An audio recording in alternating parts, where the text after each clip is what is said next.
Nós estamos iniciando uma nova série de exposições bíblicas, lembrando que o tema do ano é a Igreja Missionária.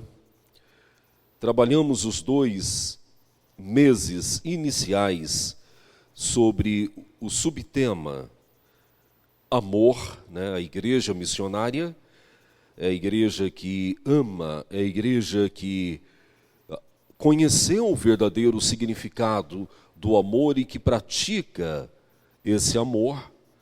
Vimos também nos 2 meses anteriores sobre o segundo subtema, que é alegria.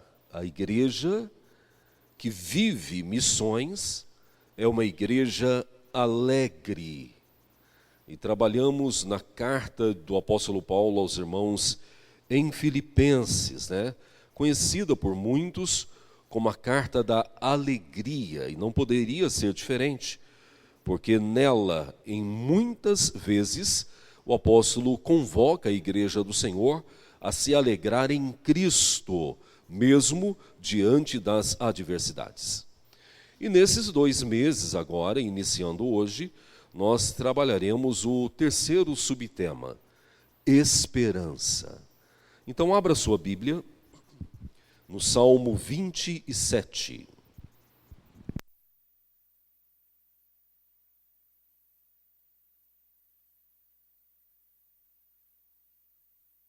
Salmo 27, e nós faremos a leitura alternada. O Senhor é a minha luz e a minha salvação. De quem terei medo? O Senhor é a fortaleza da minha vida. A quem temerei?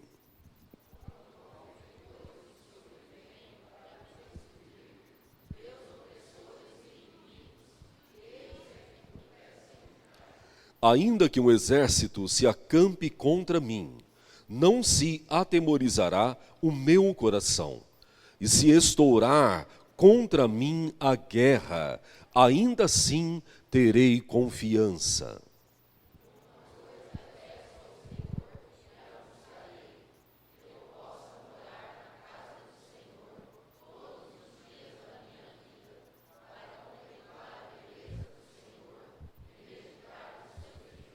Pois no dia da adversidade, ele me ocultará no seu pavilhão.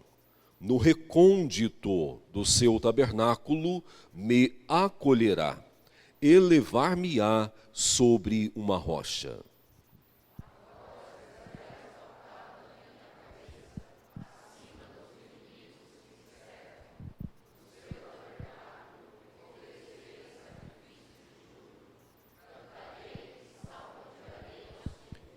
Ouve, Senhor, a minha voz. Eu clamo. Compadece-te de mim e responda-me.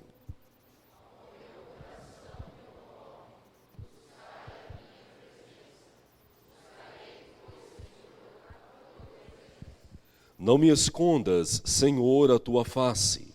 Não rejeites com ira o teu servo. Tu és o meu auxílio. Não me recuses, nem me desampares, ó Deus da minha salvação.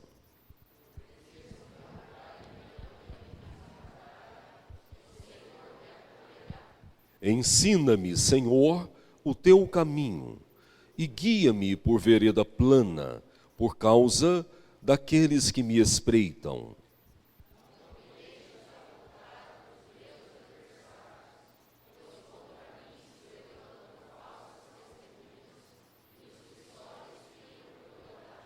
Eu creio que verei a bondade do Senhor na terra dos viventes.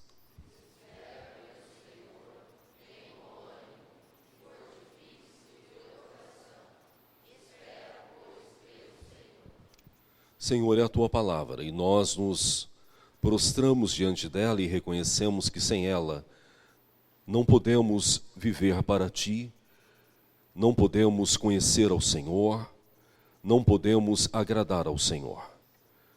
Ela é inspirada por ti, é expirada por ti, inerrante, totalmente útil para o amadurecimento espiritual, para o nosso crescimento diante do Senhor. Fala conosco em nome de Jesus. Amém. A esperança é um dos principais temas da humanidade, como também uma das principais virtudes buscadas.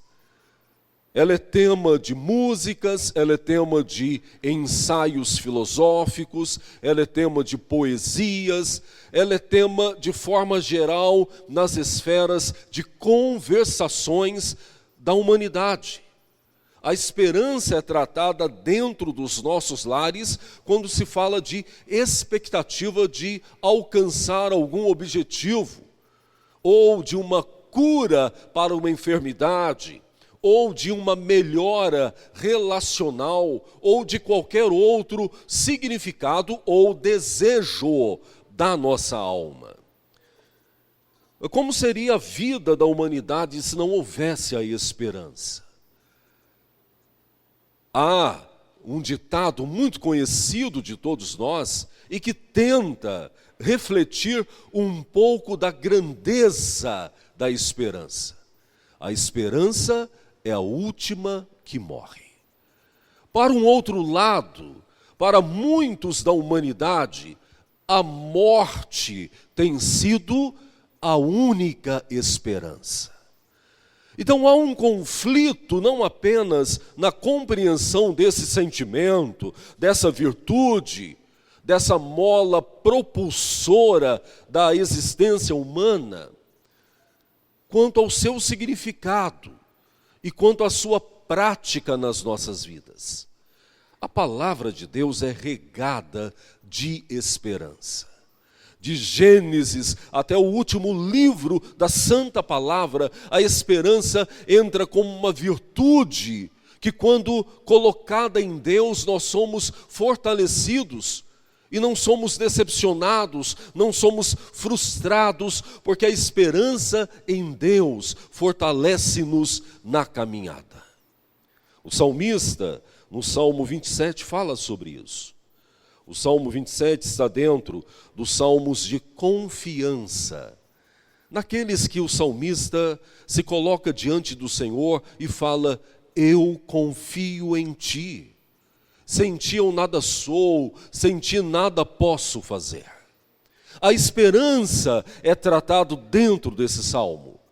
E ela aponta para algumas realidades que precisam estar presentes na nossa vida para que a nossa esperança seja unicamente colocada no Senhor. A primeira realidade está nos primeiros versículos do Salmo 27, versículo 1 ao 3. O Senhor é a minha luz e a minha salvação, de quem terei medo? O Senhor é a fortaleza da minha vida, a quem temerei? Quando malfeitores me sobrevêm para destruir, os meus opressores e inimigos é que tropeçam e caem. Ainda que um exército se acampe contra mim, não se atemorizará o meu coração, e se estourar contra mim a guerra, ainda assim terei confiança. A esperança em Deus nos faz vencer qualquer medo. Qual é o seu medo? O que tem atribulado a sua vida? O que tem tirado o seu sossego? O que tem tirado a sua alegria? O que tem prejudicado as suas noites de sono? O que tem prejudicado e alterado as suas relações interpessoais? O que tem prejudicado até mesmo a sua relação com Deus? Na esfera dessas questões que prejudicam a nossa jornada, o medo ocupa um grande lugar, um grande espaço nas nossas vidas.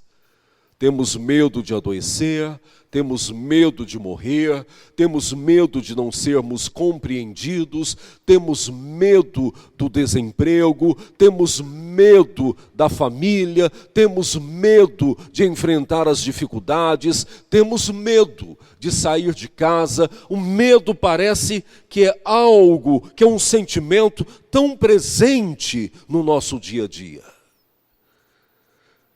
Mas aí Davi nos ensina algo maravilhoso: aqueles que esperam no Senhor vencem todo o medo. Isso é uma mensagem para nós, desde os mais novos. Temos adolescentes, crianças e adultos tão experientes, mas que têm experimentado o mesmo sentimento, o medo, em muitos momentos das nossas vidas. A segunda lição do Salmo de Davi está no versículo 4. Uma coisa peço ao Senhor e a buscarei, que eu possa morar na casa do Senhor todos os dias da minha vida, para contemplar a beleza do Senhor e meditar no seu santo templo. A esperança nos faz desejar a presença de Deus. Sabe por quê? Porque nós sabemos que não há solução para as nossas vidas fora dele. Não há solução para as nossas inseguranças fora dele. Não há alívio para as nossas dores fora dele. Não há vitória sobre os nossos temores fora dele. O salmista tinha uma compreensão muito clara na vida dele. Somente em Deus a nossa alma repousa tranquilamente. E é isso que nós temos vivido. Em quantos momentos da sua caminhada, em quantos momentos da sua vida, você percebe que se não fosse a mão do Senhor sobre você, você já não teria suportado. Quantas situações que você já experimentou, nas quais o poder de Deus foi tão grandemente colocado, que se ele não tivesse presente, você não suportaria. A esperança em Deus nos faz buscar a sua presença. O salmista entende: não há lugar melhor do que a presença de Deus. O templo foi algo fundamental que simbolizava a presença de Deus no Antigo Testamento. Tanto no momento e tempo do povo nômade, que levava de um lado para o outro o tabernáculo, quanto na formação do povo na era dos reis. O templo simbolizava a presença de Deus. Então Davi está falando: Senhor, eu quero te pedir uma coisa, e eu buscarei com a minha vida estar na tua presença. E esse é um segredo que nós temos revelado. É a presença de Deus que fortalece as nossas vidas. É estar diante dele que tem alegrado as nossas almas, os nossos corações, mesmo em momentos em que nós podíamos estar tomados por profunda tristeza. Uma outra lição preciosa do salmista Davi, no versículo 5 e 6, leiam por favor.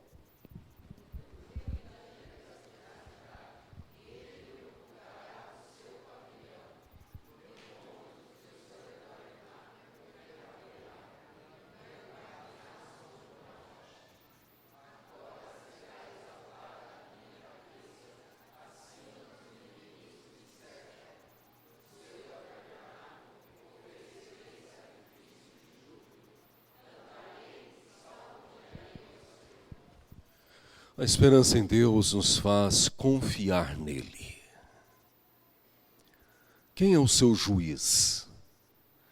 Quem te protege? Quem te guarda?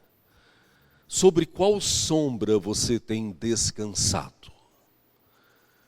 O salmista fala no Salmo 27, não apenas nesse fragmento que vocês acabaram de ler, mas também no primeiro fragmento fala sobre essa proteção de Deus, que é ele quem é o nosso juiz, que é Ele quem julga a nossa causa, que os nossos inimigos, os nossos opressores, cairão nas suas próprias ciladas armadas contra nós. O livramento de Deus é certo para aqueles que colocam toda a sua esperança nele.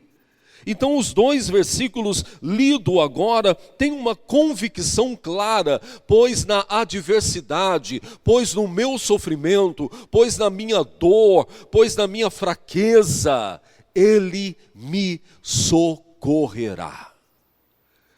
E há um reflexo direto nessa terceira realidade apontada pelo salmista Davi no versículo 10. Leiam, por favor.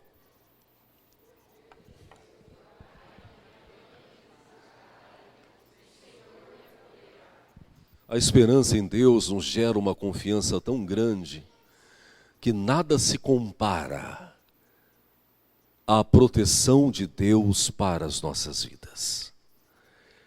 Nós vivemos no Ocidente, numa cultura bem desorientada e a cada ano pior.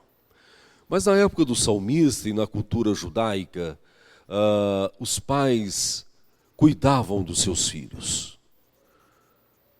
E você tem uns relatos bíblicos que esses filhos ficavam sob a tutela dos pais até a juventude extrema, 30, 40 anos. O Ocidente não é um padrão quanto à relação de pais e filhos. Falamos do Brasil e não é novidade para nós quantas crianças são abandonadas ainda nos dias de hoje. Para não falar do aborto, quantas crianças são esquecidas?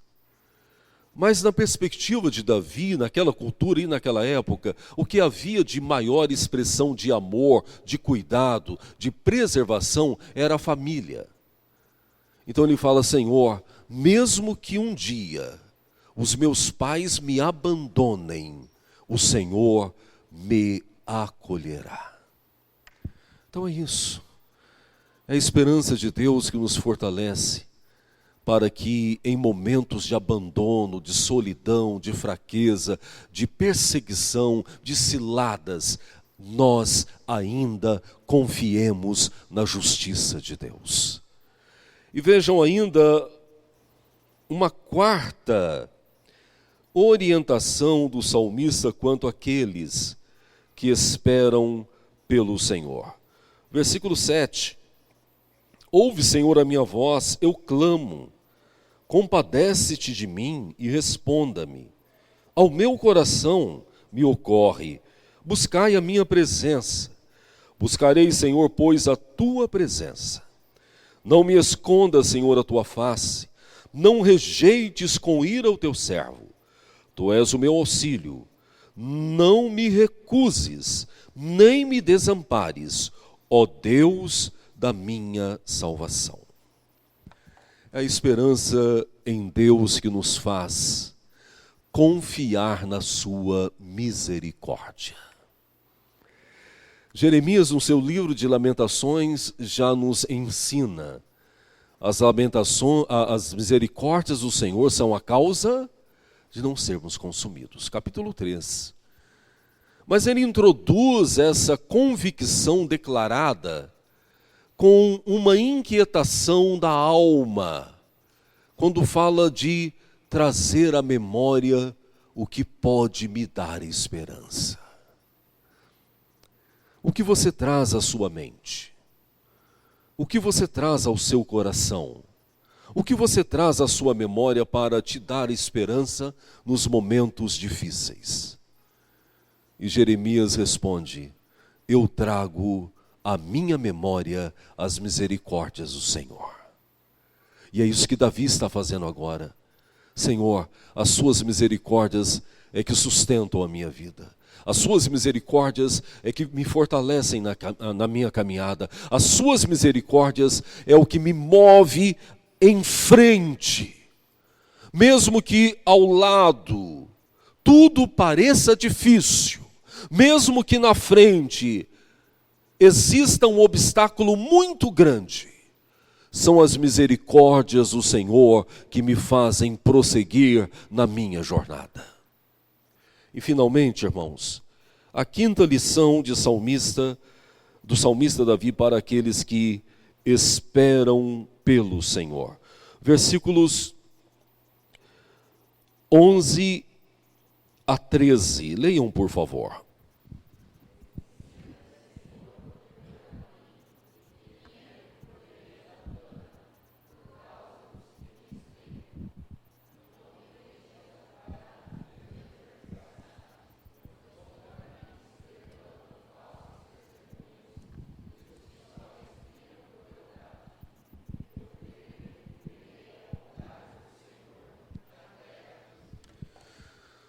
Os que esperam no Senhor verão a bondade do Senhor.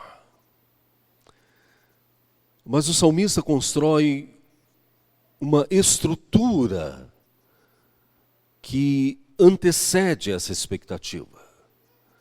Então, no versículo 11, ele faz um pedido: ensina-me, Senhor, o teu caminho.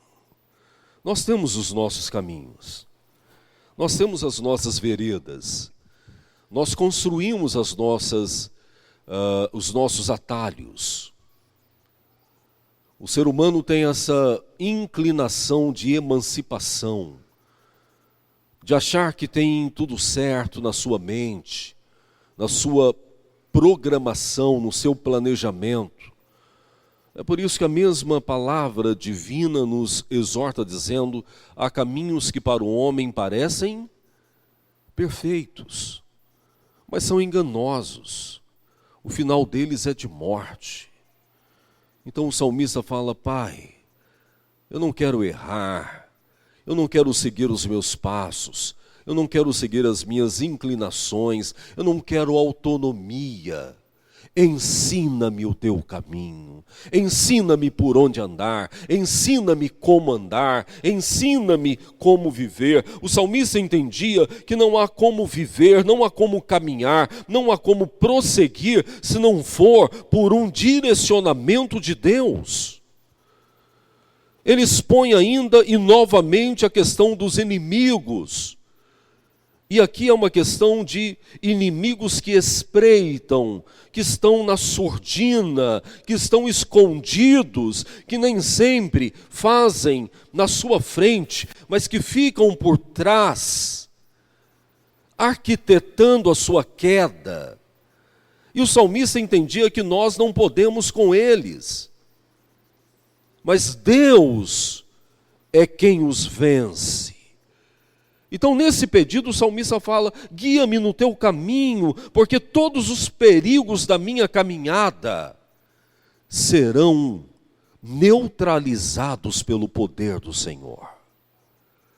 E, finalmente, o versículo 13, que é a expectativa final: eu creio que verei a bondade do Senhor na terra dos viventes. Tem crente que tem uma perspectiva muito pessimista.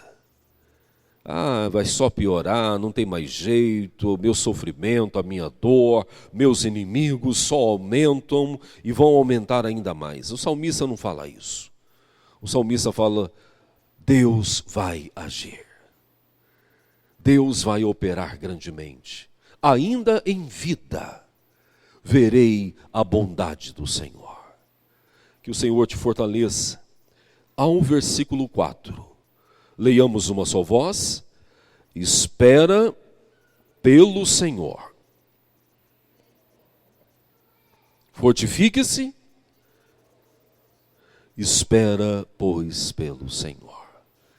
Que assim vivamos nessa esperança alegre no Senhor. Tenha bom ânimo, porque só saber que Deus é poderoso, vivo, e está na sua vida e age por você, é o que deve dar um ânimo novo na sua vida. Fortifica o seu coração, sua alma, o seu interior. Provérbios fala que dele procedem as saídas de vida. Então fortalece o seu coração. E aí ele finaliza: espera, pois, pelo Senhor. Que Deus os abençoe em nome de Jesus. Convido-vos a se levantarem. Pai, obrigado pela tua palavra, que é viva e poderosa, que nos dá a graça da esperança. E diferente de toda perspectiva humana quanto à esperança, a tua palavra nos mostra que só há uma esperança que não morre. Só há uma esperança que não falha. A esperança colocada no Senhor. Obrigado porque a tua palavra fala conosco. Nos revela de forma maravilhosa que a esperança em ti nos faz buscar a tua presença intensamente e continuamente. Porque não há lugar melhor do que estar diante do Senhor. A esperança do Senhor nos faz confiar inteiramente em ti. O Senhor é o nosso Deus, do Senhor vem a nossa provisão, as nossas almas descansam sob a sombra do Onipotente. A esperança do Senhor nos faz esperar na justiça do Senhor. O Senhor é o nosso juiz, é o Senhor quem nos guarda, é o Senhor quem nos protege, é o Senhor quem está conosco, é o Senhor quem julga a nossa causa. A esperança no Senhor nos faz crer na sua companhia, na sua proteção, mesmo que aqueles que sejam os mais próximos que nós temos, em algum momento, nos abandonarem, o Senhor sempre estará conosco. E obrigado, ó Pai, porque essa esperança no Senhor nos faz crer que veremos a sua bondade. O Senhor é bom em todo o tempo. A sua bondade permeia toda a terra está cheia da glória do Senhor. Guarda-nos em ti, fortaleça-nos e faça com que a nossa esperança permaneça unicamente no Senhor. Em nome de Jesus. Amém.